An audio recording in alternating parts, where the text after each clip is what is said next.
Haydi yeniden başlasak. Yeniden buradayım ben. Yeniden. Okay. Yine her videoda olduğumuz gibi başlıkta gördüğünüz videoyu, her videonun son 2 videodur. Başlıkta gördüğünüz videoyu Instagram hesabımda da paylaşacağım. Bu sefer telefondan nasıl yapabileceğimizi paylaşacağım oraya. Buradan da Procreate ile nasıl animasyon yapabiliriz ya da basit gifler, yani NFT falan üretmek istiyorsanız, orada gif yapmak istiyorsanız hadi başlayalım. Yine bunu aldım elime. Çok bir şey de yazmıyor aslında. Konuyla ilgili, çünkü konu videonun içeriğinde bu girişi.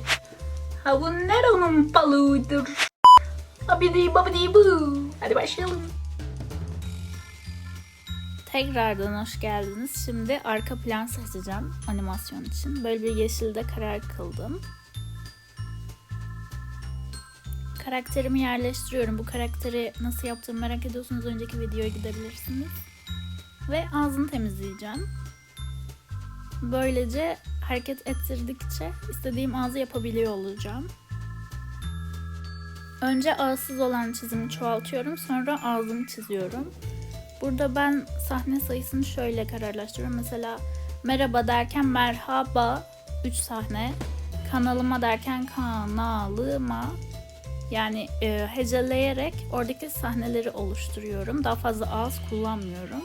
Ve kendi ağzımızın aldığı şekli taklit etmeye çalışıyorum. Böyle yamukluklar olabiliyor. Ama hızlı gözüktüğü için çok önemli değil tabii. Ağzın çok düzgün, muntazam olması gerekmiyor. Ve buradan saniye başına kare sayısını da düşürdüm. Daha yavaş ilerlemesi için. Ve duraksama noktalarına böyle bir gülücük ya da bir gülümseme koyuyorum ki durduğumuz anlaşılsın. Kelimeler arasında boşluk olsun.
Bütün ağızları tamamladıktan sonra göz kırpma sahnelerimi ekleyeceğim.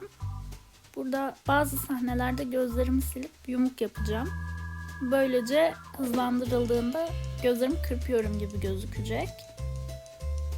Ben adım adım ilerliyorum. Önce ağzı yapıyorum, sonra gözleri yapıyorum. Sonra da işte eklemek istediğim başka kısımları yapıyorum.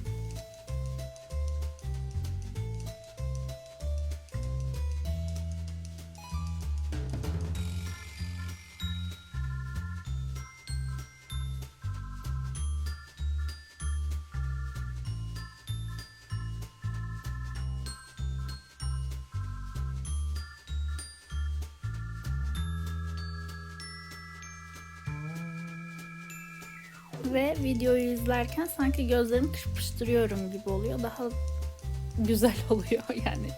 Gerçekçilik katıyor daha doğrusu.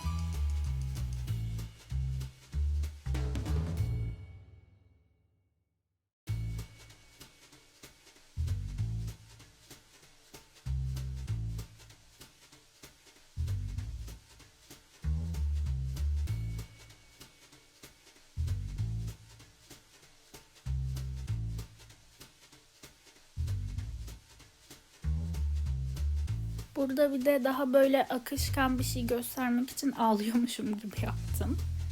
Tamamen video ile alakasız. Böyle aynı sahneyi çoğaltıyorum ve çoğalttıktan sonra yavaş yavaş damlacıklar ekliyorum. Sanki yanağımdan süzülüyor gibi. Böylece ağlıyormuşum gibi gözüküyor. Ağzımı falan da bir noktadan sonra değiştirmişim. Şimdi hızlandırıp oynatınca daha net anlayacaksınız ne demek istediğimi. Çok tatlı oldu bence. Böyle birkaç kere kontrol ediyorum. Beğenmediğim bir kısım var mı diye. Bunu yine yağmur damlası olarak da kullanabilirsiniz vesaire vesaire. Her yerde kullanabilirsiniz. Bir yer kanıyorken de aynı sistemi kullanabilirsiniz. Burada da işte sinirden ağlıyormuşum gibi bir surat çizmeye çalıştım. Size farklı opsiyon sunmak adına.